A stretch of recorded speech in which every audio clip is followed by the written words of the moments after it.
Good morning. This is the Angels in Politics page, of course, and I am the creative and artistic manifestation of Angels in Politics. So it's like I'm not really here right now. I'm just like a figment of your imagination, put it that way. But have you had a meal? You have eaten. Okay, that's great.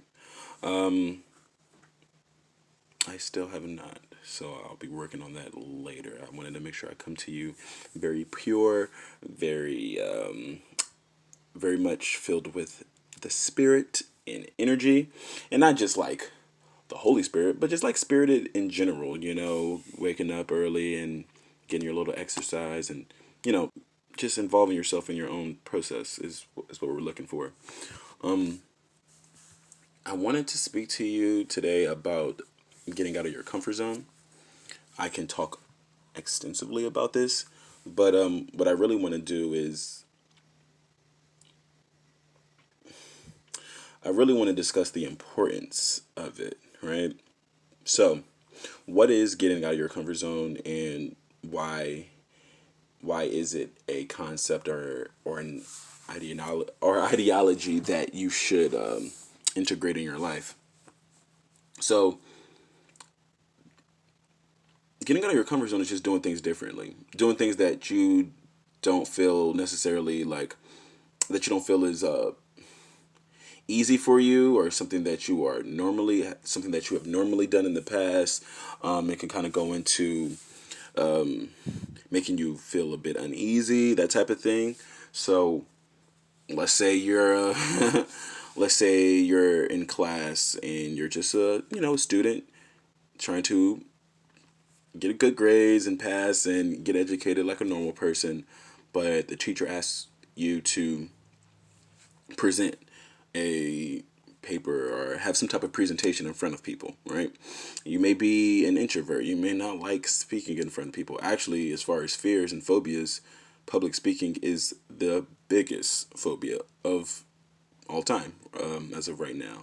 Not the fear of spiders or the fear of snakes or the fear of death.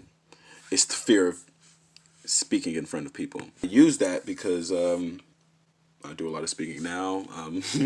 Maybe not necessarily as much in front of large groups of people, like I'm some Tony Robbins or something. But speaking is something that we all do. We do it at home. We do it normally. We do it with our friends. It's something that we don't think about. With our brain, it's not like we have to go through like analytical thinking for us to have a conversation. Is really like intuitive. It's really free flowing. It's really something that you don't concern yourself with. It just happens naturally, organically. Whenever you're forced to be put in a situation in which you feel conflicted and you feel like tightness in your stomach, or you feel a knot in your tummy, or you feel like a lump in your throat and your heart starts beating fast, understand that's a good thing. I'm here to tell you that's a good thing, because that is what is needed for you to break through. All right. We talk about having breakdowns. People know about having breakthroughs. People know about the concept of, oh, I've been upgraded, or I've leveled up, or I've stepped my game up, or I've improved myself, or I'm in the process of bettering myself. Good on you for sure. But the only way you're doing any of those things is unless you get out of your comfort zone. I'm not telling everybody to get a microphone and stand in front of a podium somewhere at your local PTA meeting and start like chatting shit. Like, but I'm telling you that that initial feeling of discomfort goes away. That initial feeling of awkwardness and anxiety and heart palpitations and everything that you're feeling, that you feel like, oh my gosh, I'm about to die, or oh my gosh, I'm really uncomfortable, I'm really in a bad situation, I'm really doing bad right now. You're not doing bad. You're not doing bad at all. What you're really doing is you're in a temporary state of pain, and not pain like somebody stabbing you, but in a temporary state of mental pain or emotional stress.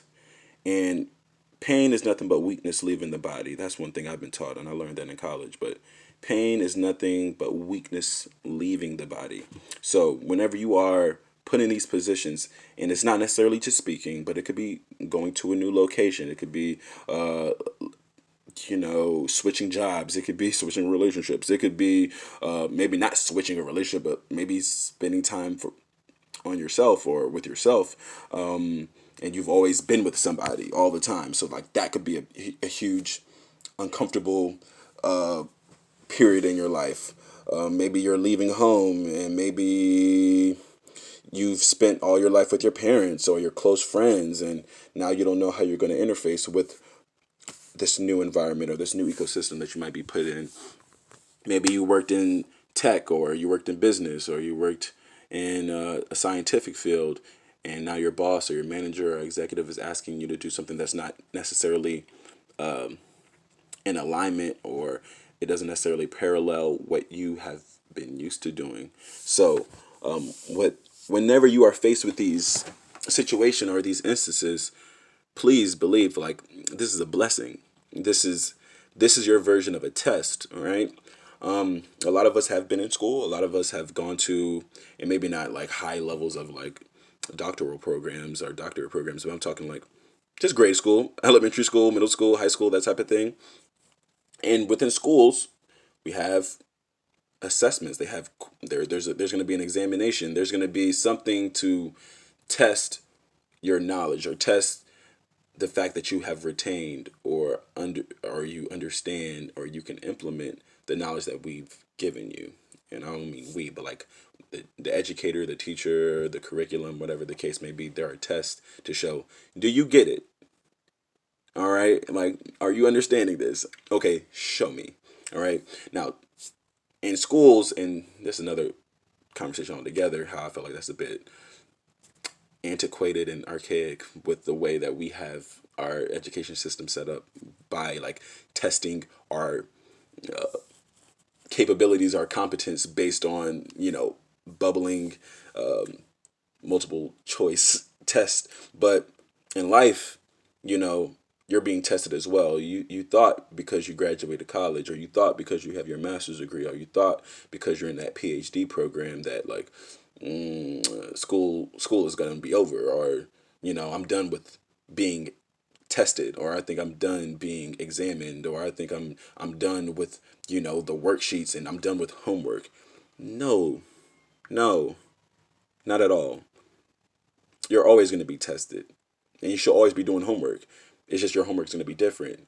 That's what I'm talking about when I speak about the systems of synthesis or systems of synchronicity.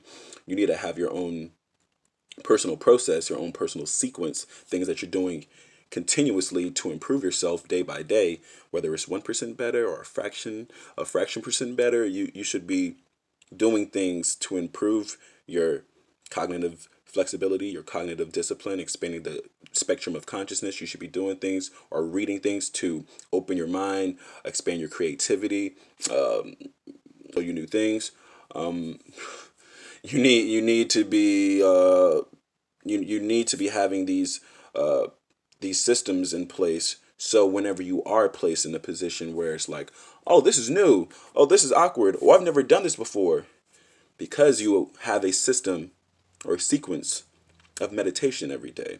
All right, you take time of your day to meditate, so your mind is clear, your mind has been decluttered. Maybe your the place at home. I talk about your body, mind, body, and soul. But what are you doing with your body? All right, have you made your bed? Have you cleaned your room? Is your house in order? All right. So like you start doing like the simple things. You start taking care of like you and in your home base, and once you've opened your mind, and once you've focused on your spirituality, and you've prayed, and you word, these types of situations that you call uncomfortable may not be that bad, and actually they're not that bad. And the ROI, because we're an investment company here in Angels of Politics, a creative investment company. ROI means return on investment. Your return, meaning I paid $50 for this, I'm expecting at least $50 worth of whatever, right? Well, your return on an investment by getting out of your comfort zone is tremendous. It's more than I can explain. Actually, I'm going to have multiple videos explaining what is on the other side of getting out of your comfort zone. Okay? Good.